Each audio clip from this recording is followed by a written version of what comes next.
Canada and the United States, more than neighbors, we were family. For generations, our bond was a model for the world, a testament to trust and shared values. We shared the world's longest undefended border, our economies tightly woven together.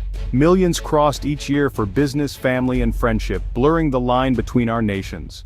Our soldiers fought side by side in wars and peacekeeping missions, forging a brotherhood in arms.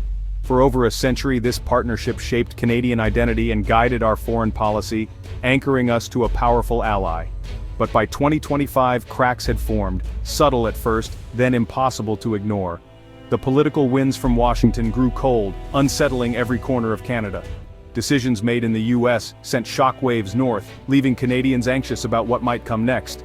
Old certainties vanished. Handshakes turned to pointed fingers. Trust, once automatic, was now questioned in boardrooms and parliament alike.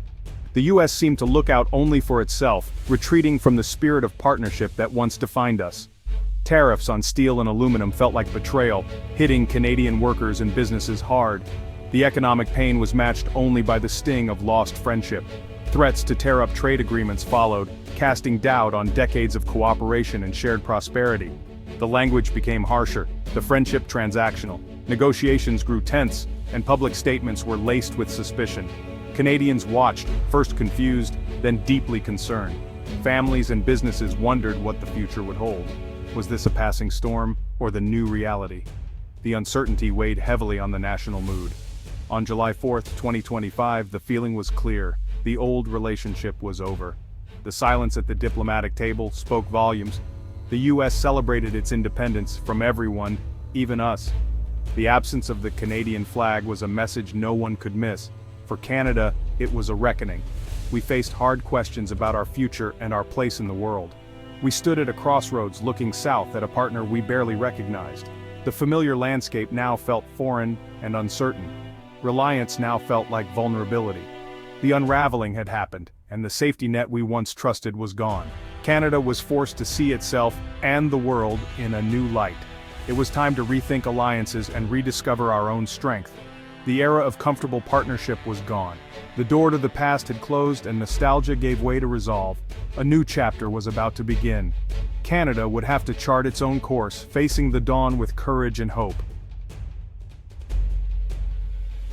America First wasn't just a slogan, it was a wrecking ball, smashing through decades of carefully built alliances and economic ties. For Canada, this new reality threatened not just our economy, but our very sense of security and stability.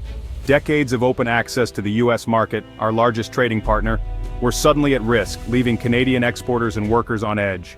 New tariffs, supply chain chaos, and a wave of uncertainty hit Canadian businesses hard. Factories slowed, shipments stalled, and the future felt more unpredictable than ever. The fear went beyond economics. It was about our safety, our place in the world, and the reliability of our closest ally. NATO, once a cornerstone of our defense, was now being questioned by its own leader, casting doubt on the alliance's future. President Trump's rhetoric was relentless, calling allies delinquent, questioning American protection, and leaving partners like Canada feeling isolated. The shield we'd counted on for generations was slipping away, and the sense of vulnerability grew. Ottawa's old playbook was useless. Trust had eroded and the rules of engagement had changed overnight. Prime Minister Carney and his cabinet realized Canada was dangerously exposed, facing a world where old assumptions no longer held true. Relying on one unpredictable partner was no longer an option. Canada needed to diversify its alliances and rethink its strategy. The business community sounded the alarm. Stability was gone. Investment froze, jobs disappeared, and the sense of prosperity faded. It was a slow-motion crisis unfolding day by day as Canadians watched and waited for answers. For the first time, Canada had to imagine a future without a reliable US ally, a future where we stood more alone on the world stage. The time for hoping was over. The urgency to adapt and act had never been greater. It was time to act, to make bold decisions and forge a new path. Canada needed new friends and a new path forward, building relationships beyond the familiar, seeking new opportunities in a changing world. The government faced a national security crisis hiding in plain sight, one that demanded vigilance and innovation. The stakes had never been higher. Every decision now carried weight for generations to come. Canada had to reinvent its future, embracing resilience, creativity, and a new sense of independence in an uncertain world. Prime Minister Carney's government faced a crossroads. The world was shifting, and they needed a bold, visionary plan to secure Canada's future in an era of uncertainty. Quietly, a trusted group of advisors assembled behind closed doors, away from the public eye. Their mission was clear but daunting: reimagine Canada's place in the world and chart a new course for the nation. They called it the Ottawa Doctrine, a secret blueprint for survival, sovereignty, and long-term prosperity. At its core was diversification.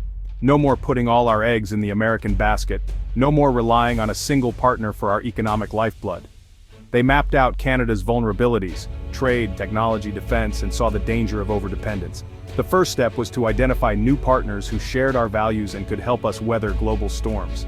The planning was meticulous, data-driven, and shrouded in secrecy. Every detail mattered.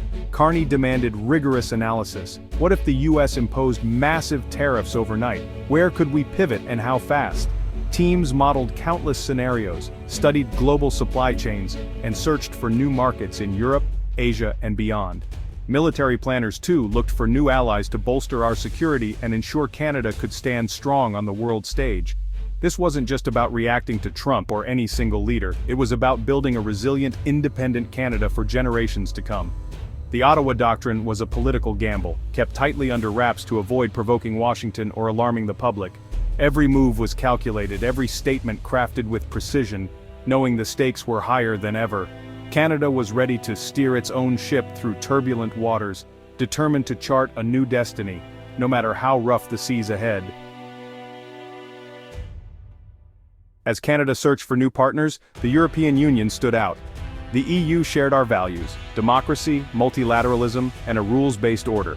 Economically, it was a massive, sophisticated market. The CETA agreement provided a ready-made framework for deeper integration.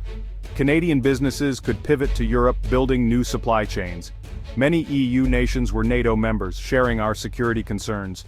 Aligning with Europe meant strengthening the non-US pillar of NATO.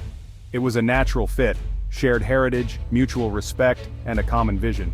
Building a bridge across the Atlantic was Canada's most promising path forward. With the Ottawa Doctrine in hand, Canada moved swiftly. Prime Minister Carney and his team visited European capitals, meeting leaders big and small. The message: Canada was serious about partnership. Negotiations aimed to turbocharge CETA, eliminating barriers, harmonizing regulations, and streamlining trade. Special envoys targeted key industries, ensuring benefits across Canada.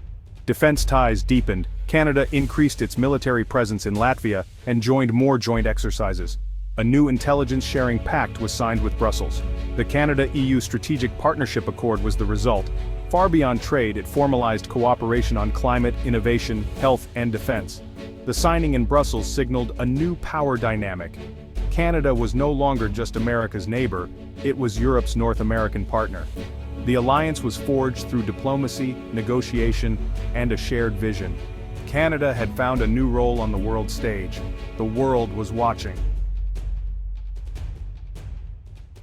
The NATO summit in Brussels was tense. President Trump threatened to reduce US military presence, questioning collective defense.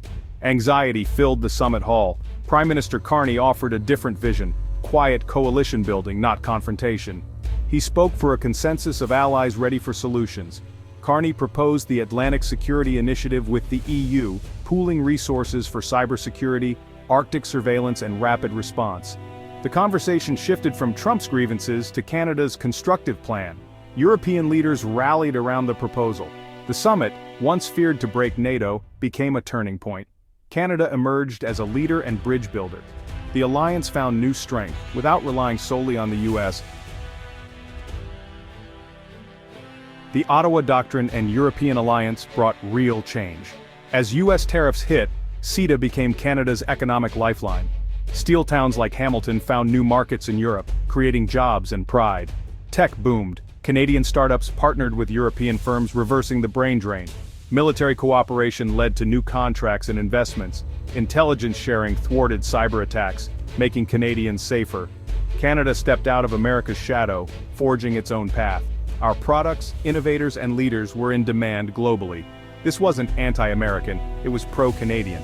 The crisis revealed Canada's talent, resources, and vision.